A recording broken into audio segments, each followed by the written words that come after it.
What's going on, YouTube? It is your boy Snipe Huncho, and we back with some more trading value today.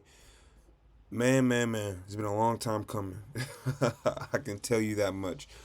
But what I have for you today is literally going to be a game changer to your whole entire trading career if you adapt it correctly. So what I'm gonna need you to do is take out the notepads, take out the pens, and take notes, because note takers will always be potential money makers around here. I promise you that. So with that being said, without further ado, we're gonna go ahead and get right into it. And the topic today, guys, is literally what do the banks do that is it's fairly easy to see, but it's not, if that makes sense. Here's what I mean. The banks have a strategy of making money because they have to make their money a certain way, okay? What I mean by that is they don't make their money like the typical retail trader makes their money, okay? They are trading with a large amount of capital at any given moment. I mean millions, right? Even hundreds of millions maybe. Um and the goal is to exploit this, right? So we can use it to our advantage. Because if we know what to look for, we know exactly what to expect, right?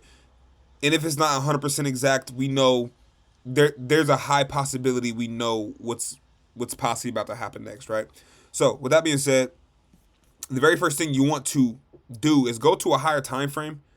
My time frame that I like to chill on is 4 hour. I love the 4 hour time frame. It's just like that perfect time frame. It's not too short. It's not too long. It doesn't take a whole day for a candlestick to close, but it's not closing too frequent to where I can be misled, right? So that 4 hour time frame is very key for me, right? And the first thing I do is find even highs and even lows. Once you find these even highs and even lows, I'm telling you right now, the rest is going to be so simple to understand. It's literally crazy, right? So we have three even lows right here, right? We have three even lows here. We have two even highs here. Boom, perfect. All right. So this tells me that the market is currently ranging, right? Once we see these, it's currently ranging. And I'm still sitting on my hands and feet because I'm still sitting on my hands because there's something specific I'm looking for the market to do, right? I want price to show me a certain action so I can make a certain choice, okay? So the notion of these even highs and even lows, right, is that you have buyers and sellers trapped at these levels, okay? We're literally inside of a supply and demand zone, okay? And right here, people buy, right? Right here, more traders buy. Right here, more traders buy, okay? Now, right here, traders sell. Right here, traders sell. So we have a dilemma. We have long holders here, right? And we have short holders here, people who believe the market's going to go down, okay? So pay very close attention what happens next. When the market finally taps here, comes halfway up, and blasts through this demand zone, boom, right? Blasted through it. Now these short holders are saying, wait, we won. Okay? We won. It's going to continue down. We might be able to get the scale in right here. It's looking good, right? These buyers just got stopped out. Right? These buyers just got stopped out. It's OV for them. It's over. They just got put in the body bag. Okay? So, right here is what I'm paying attention to, right? So now you have buyers got stopped out here. You have sellers who are looking to sell again because their bias is correct in technical analysis terms, right? We got a break of structure, a retest of structure, and they're looking for what? Boom, a continuation down, right? We all know this. Right? This is literally one of the first strategies that we're taught when we're coming into the industry, unless we're taught by somebody who knows what they're doing. Okay? We literally know this. We expect that thing to drop. Boom.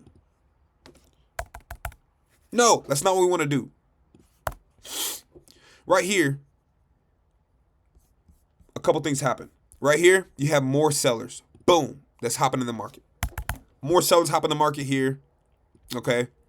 Stop loss is going here. Stop loss is going here. Whatever the case may be. Blah, blah, blah. And they expect it to go down. But ultimately, it goes up. It goes against them. It reverses the entire move.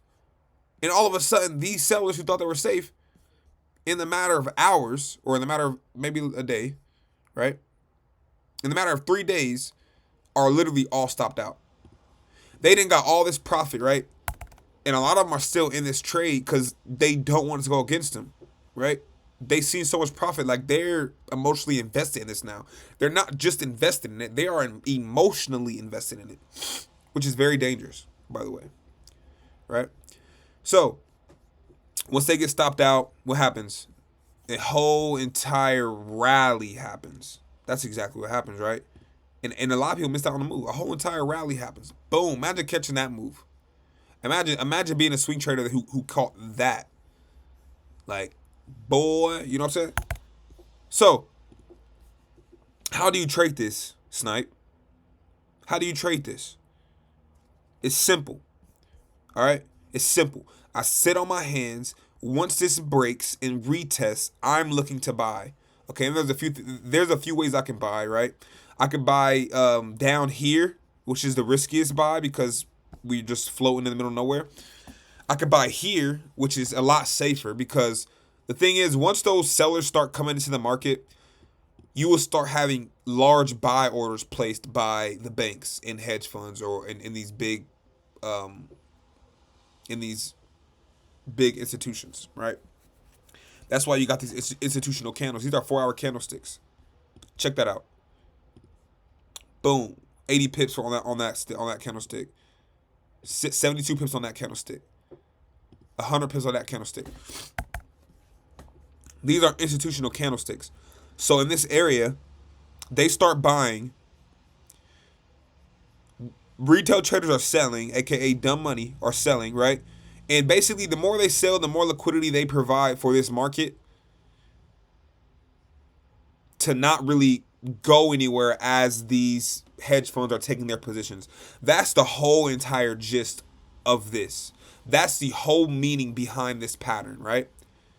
Is because the banks need liquidity to fill their orders, to do this. The banks need liquidity to do this.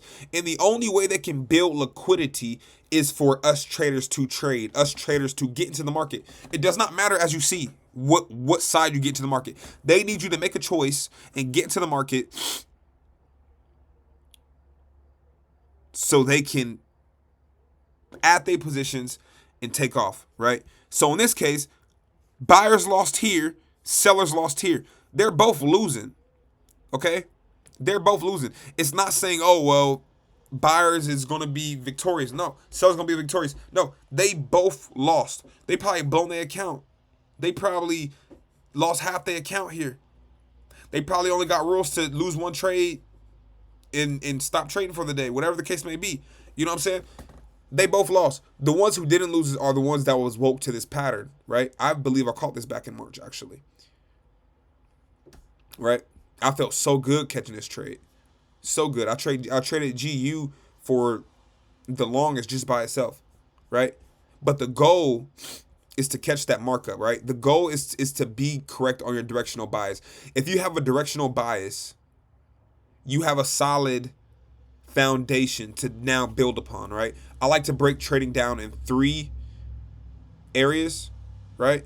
And I'm going to make a video over this separately, but the gist of it is directional bias, right? You need a directional bias. Without a directional bias, you are lost. Without a directional bias, you are gambling. Okay. Okay. Directional bias is number 1. Confluence is number 2. So I need multiple reasons of why I believe it's going up. So I can get a directional bias across all time frames. Okay.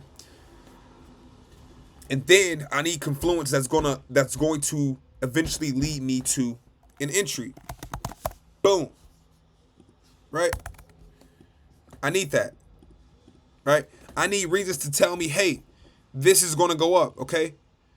Now, the confluence here would be, okay, we got a shark fin that popped out at the bottom of the TDI here. So we are exhausted to the downside, all right? Now, we know we're all taught as retail traders, we break retests, so you know retail traders are selling like a mug here. That's like a perfect trade in the retail trader's eyes, right? It just didn't work out in this case, okay? Don't get me wrong. You can make money with that. Break a retest, yes. But this is just a better strategy in my experience, okay? Um, right? Confluence. I know they're selling here. That's another reason why I should not sell. I don't want to be like the masses. You want to be extraordinary. You don't want to be ordinary. You don't want to be average. You don't want to be like the average Joe. You don't want to be a follower, be a leader in this case, right? Literally. This that mindset shift you got to make. Shark fin. We know sellers are hopping in right here. Boom. Cool. What else we got? If we drop down to a lower time frame, we might get an entry signal as far as technical analysis goes. See if we can zoom back that far. Boom. Let's see what's up. Let's see what we got in here. Let's see what we got in here, all right? Right? Boom. We got an engulfing candlestick right here that basically put us back into that range. So this could have been an entry here for me. Boom. Right? Stops below that engulfing. That is a 34 pips stop loss. That is great. Just target structure on the way up. Right? So my take profit one will obviously be this level because this level could easily fail. Or this level could easily hold. It doesn't matter how accurate my strategy is. Any level can easily hold, right? So we gotta prepare ourselves accordingly. So TP1 will be here. TP2 will be the extreme of this range, and then you can leave a runner after that. And as you see, this thing literally went on to create. That's 920 something pips. Way more than that though. That's crazy. Way more than that. Boom. 1,200 pips for that markup. If you held that thing for what? How many days is that? 127 days. And you would have caught 1,200 pips. And you could have had so many scalings, but we're getting ahead of ourselves. We're getting ahead of ourselves. I can't give y'all all the sauce. In one video, right? But guys, let me know if this is making sense down in the comments. Let me know if this is making sense, literally. I'm going to find you one more example so you know I'm not capping, all right? 4-hour time frame. 4-hour time frame. Let's go back a little bit. Let's find some even highs and even lows. All right. So on a smaller scale right here, did the same exact thing here. Right? Did the same exact thing here. Boom. Look at this low right here. We got two lows here. Boom. It probably looks way better on the 1-hour time frame, but I'm not gonna be able to go back this far, I don't think. Boom. Look at that. Check that out. Check this out. We got a touch here. We got a rejection here. We got two rejections here. Rejection here. Rejection here. Right?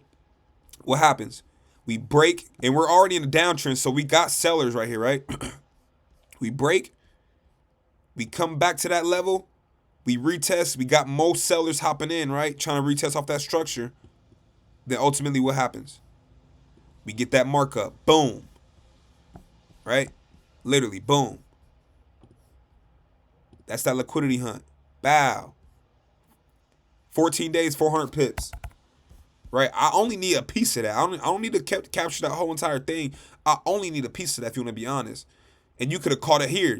The goal is to get it below value, right? Get below value. Because the center of this range is value. Right? This is value. The center of that range. Right? You gotta agree with me. The average of this range would be the dead center, right? If we have price points just bouncing back and forth. That's the dead center. That is value. So if we get an entry anywhere below value, that is a good trade. That's a rule I like to have. If I'm going for a buy, I need to get in below value. If I'm going for a sell, right? Let's see if I can find a sell model. Let's see if we can find a sell model. I see another buy model there. Let's see where the seller's at.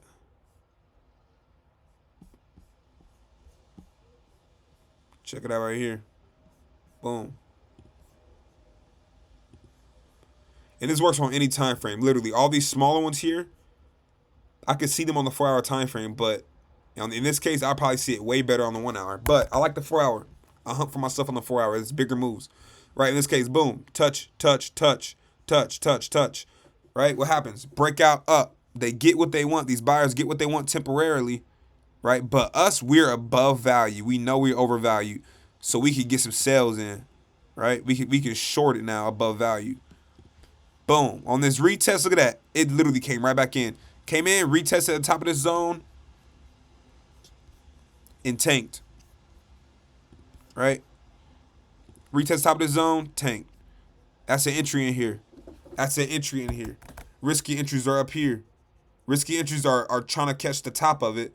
But if you can't catch the top of it, literally, you can just wait till it makes structure. As long as you are entering above value, above market value at this current moment in time, you are good. Look, you could have caught that entire move if you are that patient. Me, boy, if I enter here, I'm looking to get out here until I scale up enough to where I'm comfortable enough to just leave a runner that I don't got to worry about. Right? But that's a sell model. Let me know if this makes sense in the comments. Please give me feedback, because it helps me make better videos and it helps me make more quality content, which is the goal ultimately, right? So I had to drop this big gem on y'all. I've been holding on to this. I've been knowing this for literally some years now, but it evolved over time until pretty much now. This is the strategy that I use, right? Now imagine just being patient and waiting to literally every time something like this happens. Right? First of all, your win rate will go up. Not going to say it's 100%, but it will go up because you're going to be hunting for one specific setup. Okay? Instead of hopping in saying, "Oh, I know how to trade this. I know how to do this. I know how to do this." Just stick to one. Right? That's all you got to do. Stick to one. Put all your energy and focus into that and maximizing out of that one. Keep it simple. Trading is already as challenging as it is. Keep it simple by simplifying your trading regime, right? So with that being said, I'm not going to hold you guys too much longer. Like I said, comment down below. Let me know what you think about this video. Let me know what else has to drop next, right? Hit that subscribe button if you're not part of the family already. And hit that bell button if you are new as well, right? With that being said, guys, I'm going to see you at the top because the bottom is way, way, way, way, way too crowded. Peace.